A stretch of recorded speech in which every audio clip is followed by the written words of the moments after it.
Welcome to the Word of Life podcast. I'm Nick Cianforani. In this episode, you'll hear from Marie, who shares about a moment at her school when students had a peaceful demonstration, one that truly bore fruit.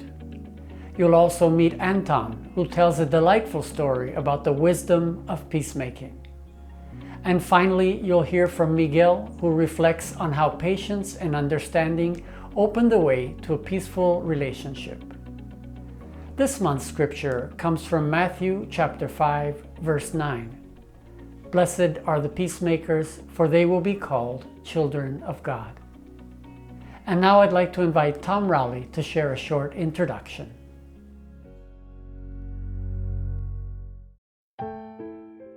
In a world often marked by division, unrest, and hurried judgment, the call to be a peacemaker is both urgent and sacred.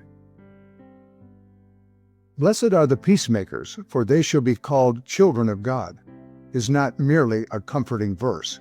It is a summon to action. Peace is not just the absence of conflict.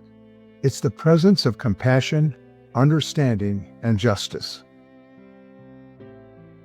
Each of us is called and hold the power to sow peace through our words, the choices we make, and in the relationships we have in our homes, communities, and broader society.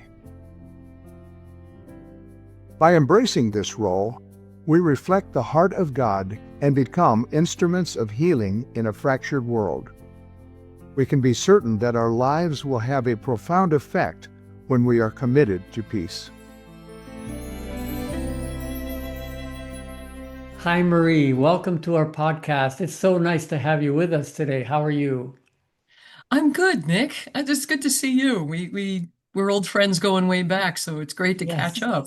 yes, Um, yeah. I am, just to let everybody know, I'm a recently retired science and engineering teacher. It was the second or third, depending on how you're counting career, so it went a long time to get to retirement.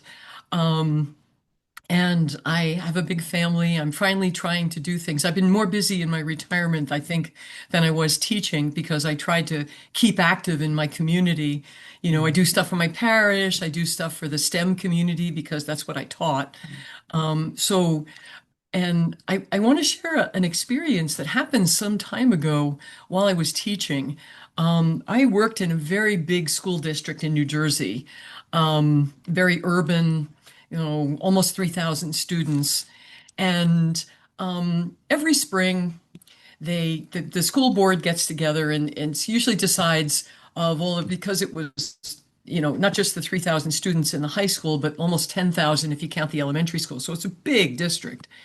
And every spring, the board gets together, and by May 1st, by state rule, all of the non-tenured teachers have to find out if they get a contract. But this particular year, there was a funding argument over something else and a lot of commotion.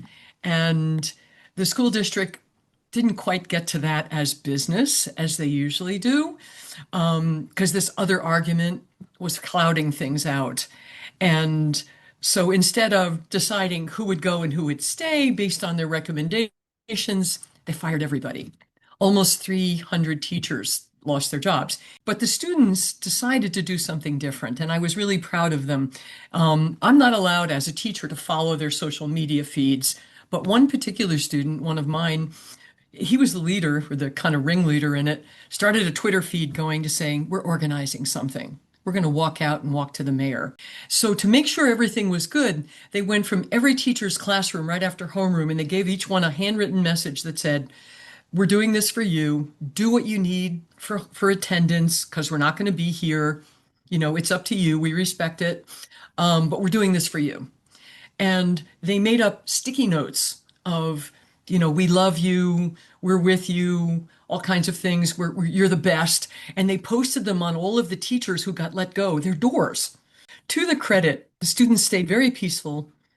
The mayor came out and talked to them and said, oh, okay, we see you.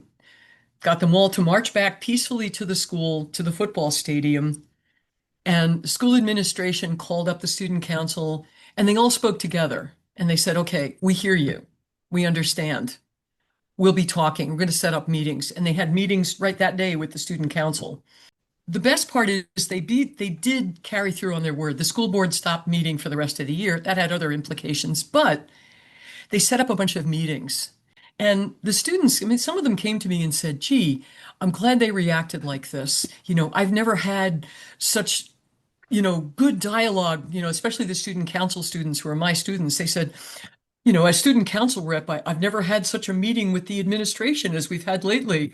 They're really talking to us, and they're tell the students this, tell the students that. And they kept it peaceful. And a lot of the administration and even the school principal admired them for really doing this. So they made a good thing out of something that could have gone really south. And I was proud of the way the students reacted. Everybody took it well. Nobody acted badly. They really were the peacemakers that Word of Life could have done. And this was a good reaction. And the kids learned a real civics lesson while they were at it. It's like, here's how to react. So thank you for sharing that. It's been really great having you with us. Thank you, Nick. Welcome to our podcast, Anton. It's such a joy to have you with us. I know we've known each other for a couple of years here in Atlanta, and I know you do a lot of work with the immigrants. But before I ask you to share your story, can you please tell us a little bit about yourself? Yeah, sure. So we're in Atlanta, and this is my home since the age of 10. I've been living in Georgia. I was originally born in New York. My family is originally from Puerto Rico. And I am married for over 30 years. My wife is Charlotte. We have two sons, one who's deceased, but one who's also now in his late 20s. And I have, for the last almost 20 years, stewarded a ministry called Casa Alterna that I started. And its main charism, and this is where I feel like I really reverberate with Focolare, its main charism is hospitality. Our tagline is love crosses borders. And so we have always sought to find ways to embody a Christ-like, compassionate hospitality, particularly with vulnerable immigrants. Thank you so much for that, Anton. And now we're really happy to hear your experience. Yeah, one of my greatest teachers on what it means to be a peacemaker was an uneducated campesino fisherman in rural Colombia, South America.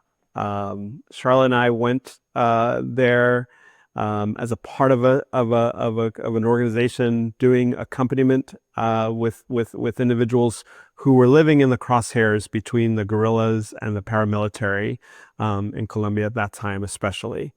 And we went and visited a gentleman. His name was Don Cachaco.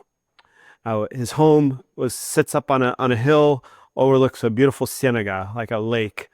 And he went into his very simple cinder block home and retrieved off the wall something that was hanging on his wall. And he came out and he asked us if we would read the 91st Psalm, which was what was inscripted on that wall hanging. And he explained, he said, I want you to read it because at night we're having problems. The zorros, which the literal translation for zorro is fox. So the foxes are coming at night and they're killing our chickens. They're not eating them, they're just killing them. Now this was a subsistence, fisherman. So I'm sure those chickens were vitally important to his family's, sustenance. So it wasn't that he just wanted us to pray the 91st Psalm, but it was interesting. He said, what I want you to do, he gave us very specific details, is I want you to pray it at 3 corners of our home. And so I was the curious one in the group. So I said, Don Cachaco, why 3 corners? Like, why not all 4 corners? I mean, my thought was, I'd heard of prayers that people call a hedge of protection. So I thought, why not totally encircle the house, with a prayer of protection? And he said, no. He said 3 corners. He said, if you read it at all 4 corners, the foxes will die. And then again, my first impulse was, and? But he said, but if you read it at 3 corners, you will protect my family and give the foxes a means of escape. That was a powerful, to me, a very powerful lesson of what it means to be a peacemaker, what it means to see the other not as enemy, but maybe as opponent, and to seek to convert and to win over a sibling who is an opponent, to give them a means of escape, but also to protect what you know is valuable, like family. So I went back to Bogota and I shared that story at a church. And this is where there was a little cultural learning that happened. I shared that entire story, and the pastor at the end said, "You probably thought he was talking about foxes with 4 legs, when he may very well have been talking about foxes with 2 legs." See, in that community and in that culture, zorros literally means fox, but it can also mean an individual who's up to no good. And so that even made that understanding, knowing the context of them living within the crosshairs of paramilitary and guerrilla fighting, made Don Cachaco's prayer request to me an indelible lesson on what peacemaking and what it means to be a child of God could mean. Thank you, Anton. This is such a beautiful story and a great lesson in life about peacemaking. So thanks again for sharing. Now I'd like you to tell us a little bit about your book, if you don't mind.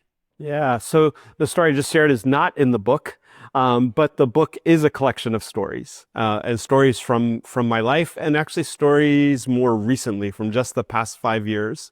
For the last 5 years, Charlotte and I have been living at the Atlanta Friends Meeting, the Quaker Meeting House. And since the pandemic, we have been following this charism, and we've been offering hospitality to vulnerable immigrants. Over 600 guests at the Friends Meeting where we live in the past 5 years, plus accompanying immigrants to immigration court and to other scenarios where they find themselves in precarious and frightening situations. So the book is called Welcome Friends, A Story of Hope and Hospitality with Immigrants. And that's what it is. It's a collection of stories of what I think is, again, the call to a love that crosses borders, and that hospitality is the best expression of love and maybe even of peacemaking. Thank you, Anton. Thanks again for joining us today. And your book is available on Amazon and Barnes & Noble and other main distributors. So thanks and God bless. Thank you, and blessings to you as well. Hi, Miguel. Welcome to the podcast. It's so good to see you again. Well, it's also good to see you, Nick, after so many years. Before we begin with your story, can you tell us a little bit about yourself? Well, I lived in the States for 30-something years. Of those, 25 I taught in different American colleges. And now with Raya, my wife, we retired in Mexico, and we live now at about 30-40 miles from Guadalajara, in a place there is a lake and mountains. Beautiful. Thanks, Miguel. Well, listen, we'd love to hear your stories, if you wouldn't mind.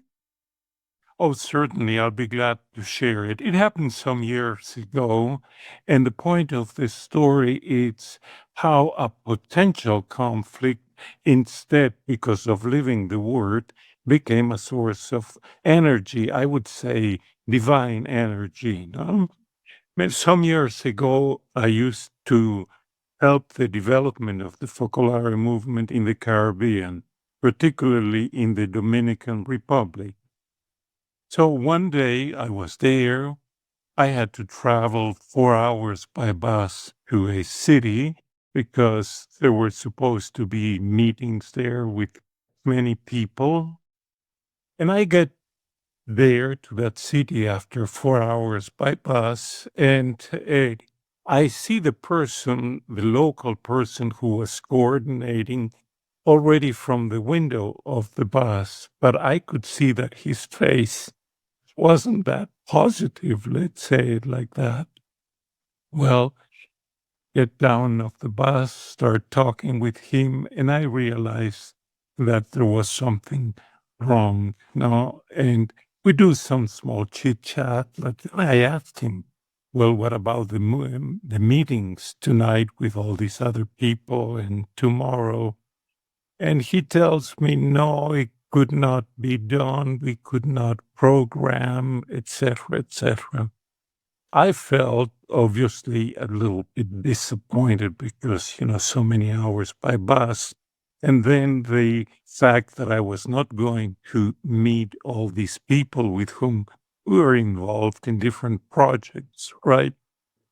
But at that moment, regardless of the disappointment, I sensed that I had to be a peacemaker. So basically, I invited him for lunch, forgot about the meetings. I tried, as to listen to him, to put myself in his shoes. And he told me a little bit the story of his families, his problems. Okay, I tried to empty my ego, myself, put it aside. And then I shared also a little bit about my life. I was going through a hard time, but really with that spirit of making peace with him, forget the meetings. I noticed that after half an hour, 45 minutes, this person's eyes starting lighting up. And all of a sudden, there was a change. There was a click inside of him, but also in both of us. Well, because I tried to make peace. He tried to face the reality, no excuses. He apologized. And in that moment, he said, well, you know what? We can still save the meeting tonight. We had no cell phones at the time. Went somewhere on landline, but with a renewed energy.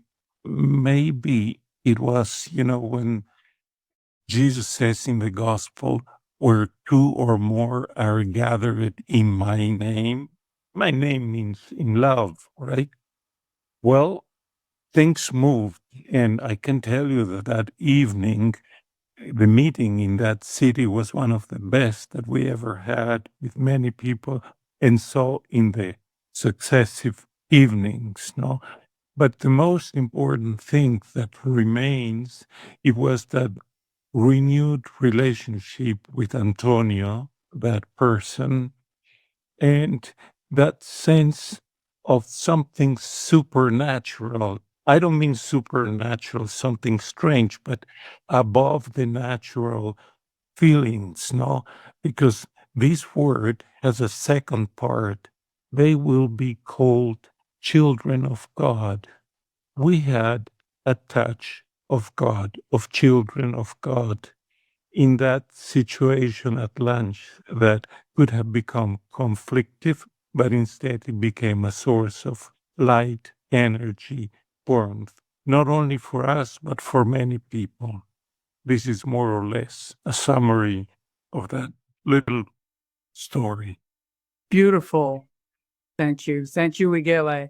I really appreciate you sharing that because it's, I think, something that we can all relate to and that we all, in one way or another, experience in our lives. Yes, thank you. And greetings to my many Canadian and American friends whom I haven't seen probably for decades. It's a good opportunity to renew our relationship in the world. Absolutely. I'm sure they'll reach you back. Take care, Miguel. Take care. Thank you. Thank you for joining us today. I hope you have been inspired by the wonderful stories shared. I look forward to being with you again next month. To listen to a reflection and a commentary on the Word of Life, log on to your favorite podcast platform and look for Word of Life Podcast by Focolare Media. There you'll be able to listen to previous episodes. I invite you to join me each month for new episodes. You can also read additional experiences in Living City magazine. If you have a story that you would like to share, please write to me at nick.chanfarani at focolaremedia.com. Bye for now, and God bless.